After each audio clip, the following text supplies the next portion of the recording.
5 రోజులుగా మనం చూస్తూనే ఉన్నాం. పోటాపోటీగా నడుస్తూ ఉంది. ఇటుపక్క మహిళలు కూడా ఈరోజు వైసీపీ నుంచి రంగంలోకి దిగి బయటకు వచ్చి ప్రెస్ మీట్లు పెట్టడం, రోడ్డు మీదకి వచ్చి ధర్నాలు చేయడం, ఇదంతా కూడా మనం చూస్తూ ఉన్నాము. సో ఇంత జరుగుతున్నా కూడా జగన్మోహన్ రెడ్డి గారు, భారతి గారు స్పందించలేదు. ఈవెన్ స్పందించినప్పుడు దేనిపైన స్పందించకుండా బాగుండేది, కానీ ఆయన కొమ్మినేని అరెస్ట్పై మాత్రమే స్పందించారు. ఏ విధంగా చూడొచ్చు అంటారు? అంటే మీ క్వశ్చన్లో కొంత క్లారిటీ మిస్ ఉంది. ఎట్లా అంటే పోటాపోటీగా జరుగుతుందని. పోటాపోటీ ఏం లేదు ఇక్కడ. పోటాపోటీ ఈ జగన్మోహన్ రెడ్డి చెప్పాడు, అంత మన మహిళా శక్తి అందరూ వెళ్ళి రోడ్డు మీద తిరగారు. ఎవరు తిరిగారు? ఎవరు రాలా.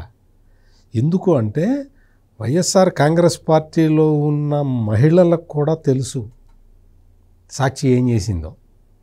సాక్షిలో కొమ్మినేని శ్రీనివాసరావు ఏం చేశాడో, సాక్షిలో కృష్ణరాజు ఏం మాట్లాడాడో వైఎస్ఆర్ కాంగ్రెస్ పార్టీలో ఉన్న మహిళలకు కూడా అర్థమైంది. అంటే గుంటూరు, విజయవాడ, అమరావతి ఈ ప్రాంతంలో నివసించే మహిళలని వేశ్యలు అని సంబోధించాడు కృష్ణరాజు అనే విషయం వైఎస్ఆర్ కాంగ్రెస్ పార్టీలో ఉన్న వాళ్ళకు కూడా అర్థమైంది. అందుకనే మహిళలు ఎవ్వరు స్పందించలే. జగన్మోహన్ రెడ్డి, సజ్జల రామకృష్ణారెడ్డి వచ్చి నెత్తి నోరు బాదుకొని చెప్పినా కానీ ఎక్కడ మహిళలు వాళ్ళేమి పెద్ద రోడ్డు మీదకి వచ్చి ధర్నాలు చేసి అంత ఇదేమీ జరగలే. అందుకనే నేను మీ క్వశ్చన్ని కొంచెం సవరిస్తున్నా. ఇక్కడ పోటాపోటీగా ఎవరితో పోటీ?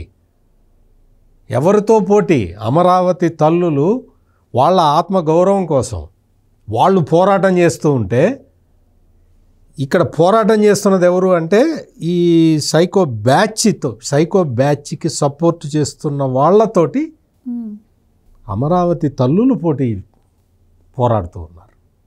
ఇది జరుగుతున్నది ఇక్కడ. ఇంకోటి, మీరు కృష్ణరాజు దొరుకుతాడా? జగన్మోహన్ రెడ్డి భాషలో చెప్పాలి అంటే సప్త సముద్రాల అవతలున్నా రిటైర్ అయినా పిక్కొస్తానన్నాడు కదా, అట్లాగే కృష్ణరాజును కూడా ఎక్కడున్నా పిక్కొస్తారు. డౌటే లేదు, అందులో ఎటువంటి సంశయం కూడా లేదు. ఎందుకంటే ఇప్పటికే A2 కొమ్మినేని శ్రీనివాసరావు దొరికాడు, అతన్ని రిమాండ్ విధించారు. ఇప్పుడు A1 దొరకాలి.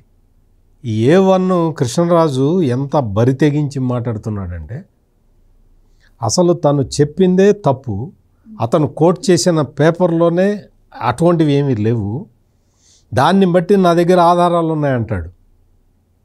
ఏం ఆధారాలు ఉన్నాయి? నీ దగ్గర ఏం ఆధారాలు ఉన్నాయి? నువ్వు ఎట్లా చెప్తావు? నువ్వు అసలు నువ్వు who are you to tell all these things? నువ్వు వచ్చి తల్లుల్ని అవమానిస్తూ, నీ తల్లిని నువ్వు అవమానిస్తూ నా దగ్గర ఆధారాలు ఉన్నాయని చెబుతుంటే నీ సంస్కారం ఏంటి? నిన్ను ఏమనాలి? అసలు నువ్వు జర్నలిస్ట్ అని చెప్పుకున్నందుకు మేమందరం సిగ్గుపడుతున్నాం. కానీ ఆయన రిలీజ్ చేసిన వీడియోలో కూడా ఎక్కడ క్షమాపణలు చెప్తున్నట్టు పశ్చాత్తాపం కనిపించలేదండి. పశ్చాత్తాపం కాదు, హీ సపోర్టింగ్ హిస్ ఆర్గ్యుమెంట్. అతను సాక్షిలో చెప్పిన ఒక తప్పుడు వార్తని అతను ఇంకా కన్ఫర్మ్ చేస్తూనే ఉన్నాడు. అతను ఇంకా కన్ఫర్మ్ చేసి నేను దాన్ని సపోర్ట్ చేస్తున్నానని చెప్తున్నాడు. అతన్ని సప్త సముద్రాల అవతలున్న పట్టుకొస్తారు ఆంధ్రప్రదేశ్ పోలీసులు. సప్త సముద్రాల అవతల యలహంక ప్యాలెస్లో ఉన్న పట్టుకొస్తారు. Please subscribe to Leo news for more videos.